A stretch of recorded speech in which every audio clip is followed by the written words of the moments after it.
My Lord, for the record and for the interest of those who are transcribing the proceedings, my name is Elisha Ongoya. I appear for the first petitioner applicant, His Excellency Rigathi Gachagua, Deputy President of the Republic of Kenya. My Lord, I stand here to canvass the Deputy President's application dated 18th October 2024, which in the main seeks that you have implementation, or put appropriately, further implementation of the resolution of the Senate made on 17th October 2024.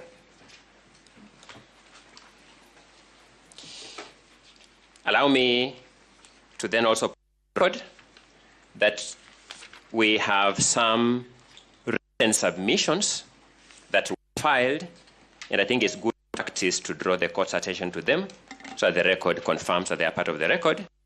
We have filed some written submissions on 22nd October 2024. We adopt and reiterate the contents of those submissions. When we retire, we urge you to have a look at them. But we also filed some additional written submissions on 28th October 2024. Both of them are entitled Petitioners' Submissions on the application dated 18th October 2024.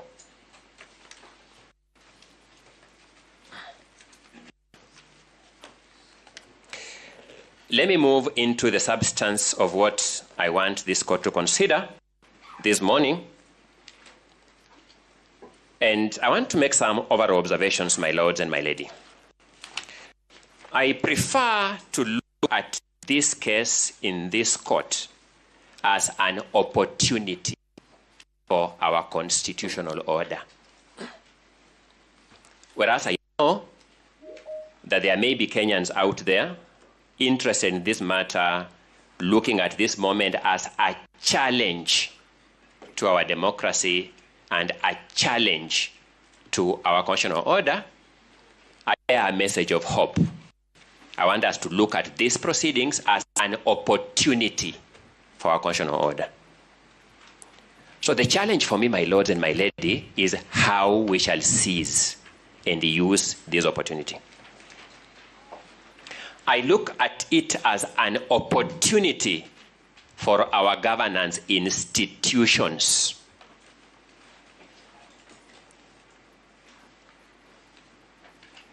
My lords will remember the words of the late Justice Chunlal Magwanda's Madan in that famous case of Githunguri versus Republic, where he urged Githunguri to run unto the hills, face east, and thank his gods that Kenya is a country under the Constitution.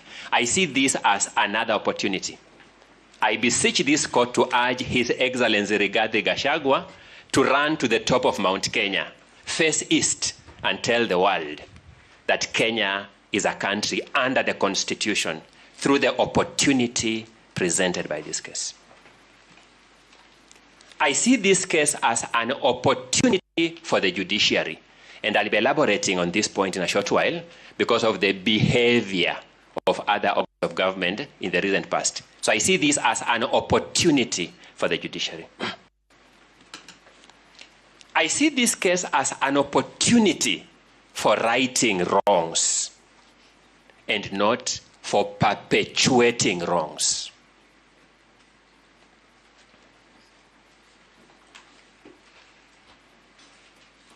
I have had the privilege of participating in these proceedings from the National Assembly, through the Senate, through this court. And I thank God and thank my client for it, because out of 50 million Kenyans, I have done nothing special to deserve this opportunity, but this somehow fate has conspired to give me an opportunity to participate and witness these events from the front benches. What this case has taught me is just how perilous we stand as a country if we depend on our legislative and executive institutions, and very recently, our constitutional commissions. Our remaining beacon of hope, my lords and my lady, is this judiciary. I have one question for you, my lords, my ladies. Will you drop the ball, or will you hold the ball to the finish line? A brief history of what you will find in our amended petition, by way of paraphrasing, is that on 18th October 2024, this country witnessed an unprecedented hurry by our executive, legislative organs, and our constitutional commissions to beat our constitutional order. I'll demonstrate this shortly. On that day, 18th October 2024, we witnessed an unprecedented hurry. In fact, I would have thought, speaking for myself, that our country has become super efficient. But I discovered no. We were still waiting long to get our national IDs. We were still waiting long to get our passports. We were still queuing for long in our hospitals for health services. That this unprecedented hurry was for a specified project to beat our constitutional order. And why do I demonstrate this? A process for which the Constitution of Kenya prescribes 74 days at Article 149, Clause 1 of the Constitution was truncated and executed in less than 6 hours. Clearly, we may have varying definitions of the word hurry, but we can build consensus that this one is undisputedly unprecedented hurry. Why did the makers of our Constitution prescribe 24 days maximum in Article 149, Clause 1? Different analysts may give it different interpretations. I beseech you to find, whatever the scope of interpretations, the following built into them. Number one, it must have been to give the process optimum transparency.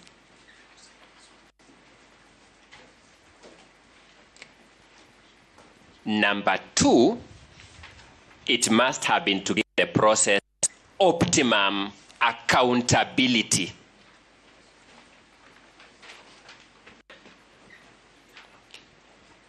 Number three, it must have been to give the process procedural fairness. Because whereas we know that justice delayed is justice denied, we also know that justice hurried is justice miscarried. And finally, it must also have been to give public participation in the process under Article 149, Clause 1, some chance.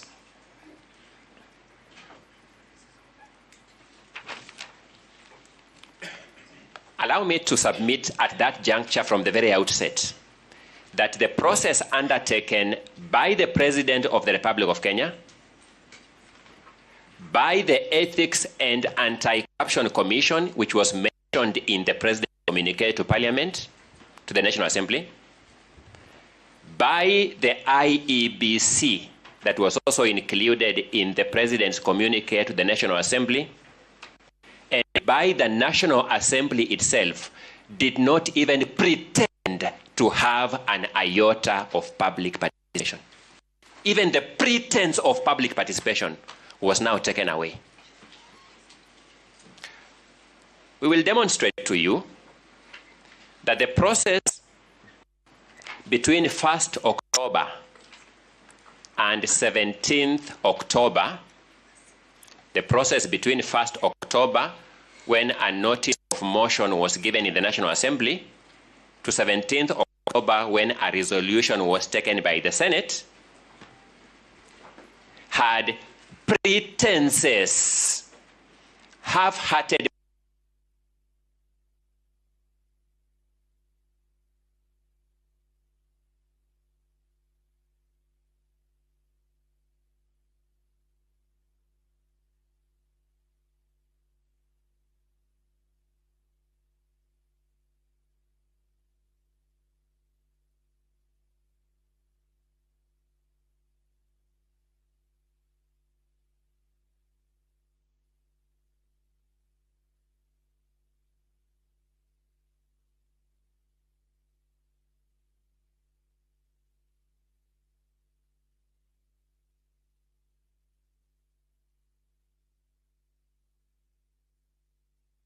no Kenyan was given a chance to give any thought on whether or not he is suitable to be deputy president. No member of the public, no memoranda was received, no meeting was called anywhere for anyone to give any thoughts, no email address was given to be crushed by Kenyans, as we now know Kenyans can do it. Completely no pretense at public participation. I'm emphasizing these points, my lords and my lady, to demonstrate the point I made earlier, that we have now been taught how perilous it is for us to rely on our executive institutions and our legislative institutions and our constitutional commissions as defenders of our Constitution. We are now left with only one institution, this judiciary. I don't know where that noise is from within here. Thank you. If they are doing renovations, they may be told that this is so important a day for renovations. We may defer them to another day. And let's face it. Let's face it. The process of 18th October 2024 took 6 hours as a deliberate scheme to defeat each of the principles and values of good governance I have alluded to: transparency, accountability, procedural fairness, and public participation. Who did these violations? We are also here to call people to account. Who did it? Between the time we left Senate around midnight, between the time Senate closed business around midnight of 17th October 2024, and the time we woke up to the presidential communique of 18th October 2024, in that night, the Bishop Oginde-led Ethics and Anti-Corruption Commission is documented in the President's memorandum to have received, processed, and given a clearance to Honorable Kithure Kindiki. That night.